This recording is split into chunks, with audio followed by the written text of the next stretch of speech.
안녕하세요. 오늘은 투자에 대해 좀 색다른 이야기를 해볼까 합니다. 우리가 투자할 때 가장 큰 리스크가 변덕스러운 시장도 부족한 정보도 아닌 바로 우리 자신의 뇌 속에 있다면 어떠실 것 같으세요? 이 흥미로운 역설에 대해 지금부터 파헤쳐 보겠습니다. 자, 이런 질문 한번 드려볼게요. 소위 전문가라고 불리는 펀드 매니저들, 과연 시장을 꾸준히 이길 수 있을까요? 보통은 당연히 그럴 거라고 생각하잖아요, 그렇죠? 그 많은 경험과 지식, 복잡한 분석 모듈까지 동원하는데 말이죠. 근데 현실은 우리의 기대와는 좀 다를 수 있습니다. 이거 보세요. 좀 황당하죠? 근데 이게 실제로 영국에서 있었던 실험입니다. 침팬지가 그냥 다트를 휙휙 던져서 고른 주식들이 놀랍게도 전문 펀드 매니저가 고심해서 고른 포트폴리오보다 성과가 더 좋았다는 거예요. 이게 그냥 우연의 일치? 운이 좋았던 걸까요? 아니면 우리가 시장에 대해 뭔가 단단히 잘못 생각하고 있었던 걸까요? 사실 방금 보신 그 침팬지 이야기가요, 그냥 웃고 넘길 일이 아닙니다. 이게 시장의 아주 근본적인 속성을 보여주는 중요한 사례거든요. 도대체 시장을 예측하려는 노력이 왜 이렇게 어려운 건지 그 이유를 한번 제대로 들여다보겠습니다. 이걸 설명하는 이론이 바로 효율적 시장 가설이라는 건데요. 어렵게 생각할 거 없고요. 아주 간단해요. 시장에 떠도는 모든 정보, 좋은 거든 나쁜 거든 그게 이미 주가에 싹 다 녹아들어 있다는 뜻입니다. 마치 스판지가 물을 쫙 빨아들이는 것처럼요. 그래서 지금 눈에 보이는 가격이 가장 정확한 가격이라는 거죠. 자, 그럼 이 가설이 맞다고 한번 쳐봐요. 그럼 무슨 뜻이 될까요? 우리가 맨날 붙잡고 보는 그 차트 있잖아요. 과거 데이터. 그거 보고 미래를 예측하려는 시도, 소위 말하는 기술적 분석이 사실상 의미가 없어진다는 얘기입니다. 모든 정보가 이미 반영된 그림자를 보고 미래를 읽으려는 것과 마찬가지인 셈이죠. 그런데 말이죠. 어쩌면 진짜 문제는 시장 자체가 아닐 수도 있습니다. 진짜 싸움은 바로 우리 머릿속에서 벌어지고 있거든요. 이제부터는 우리 내면의 이야기로 한번 들어가 보죠. 심리학에 인지 부조화라는 아주 중요한 개념이 있습니다. 이게 뭐냐면요, 내가 굳게 믿고 있는 것과 눈앞의 현실이 서로 부딪힐 때 느끼는 아주 불편한 감정, 그 정신적 스트레스를 말하는 거예요. 이게 우리가 투자할 때 정말 결정적인 영향을 미칩니다. 자, 이 과정이 투자에서 어떻게 나타나는지 한번 보세요.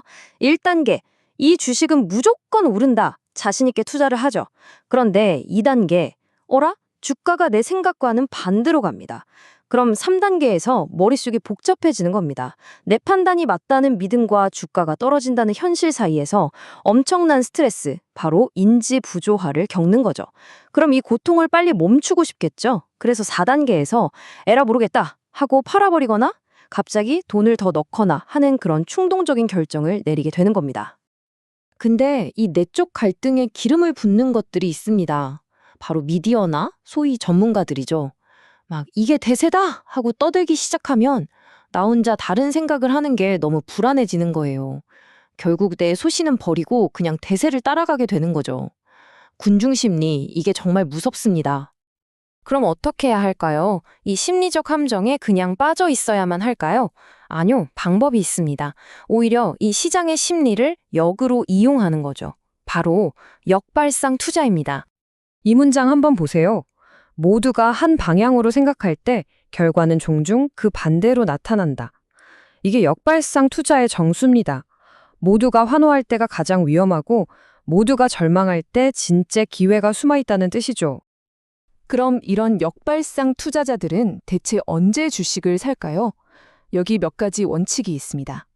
첫째, 사람들이 공포에 질려서 다들 팔고 도망갈 때. 둘째, 주가가 반토막, 아니 그 이상 폭락했을 때. 셋째, 신기하게도 그 회사 내부자들은 슬슬 주식을 사모으기 시작할 때. 그리고 넷째, 회사가 망해서 가진 자산을 다 팔아도 지금 주가보단 비쌀 때. 즉, 아무도 거들떠보지 않는 곳에서 보물을 찾는 거죠. 사는 것보다 파는 게 더 중요하다고 하죠. 매도 원칙은 더 냉정하고 기계적이어야 합니다. 첫째, 딱 50% 수익이 나면 뒤도 안 돌아보고 파는 겁니다. 탐욕은 금물이에요. 둘째, 혹은 3년이 지났는데 지지부진하다? 그럼 그냥 파는 겁니다.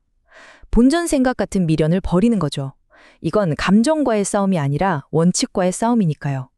자, 지금까지 여러 가지 원칙과 전략을 이야기했는데요. 사실 이 모든 것보다 더 중요한 근본적인 마음가짐에 대한 이야기를 하나 해드릴까 합니다. 저 멀리 칼라하리 사막에서 온 교훈이에요. 어떤 인류학자가 있었어요. 칼라하리 사막의 부시맨들에게 신세를 많이 줬죠.